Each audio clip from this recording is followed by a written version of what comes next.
বন্ধুরা, বাংলাদেশ এবং ভারত এবং বাংলাদেশের মধ্যে বর্তমানে একটি ক্রাইসিস সম্পর্ক চলছে। আমরা জানি কয়েকদিন আগে বাংলাদেশে ভারতের পতাকাকে অবমাননা করেছে তারা।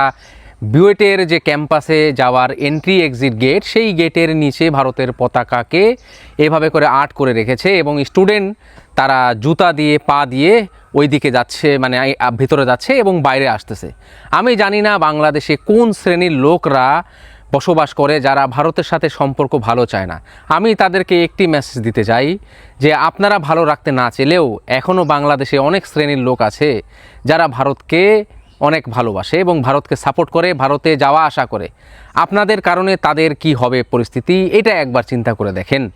আপনারা পরিস্থিতিকে খারাপ করবেন না। যদি আপনাদের আমার কথা বিশ্বাস না হয় তাহলে আপনারা ভারত এবং বাংলাদেশের যে সীমান্ত স্থল পথগুলি আছে সেই স্থল পথে যেয়ে আপনারা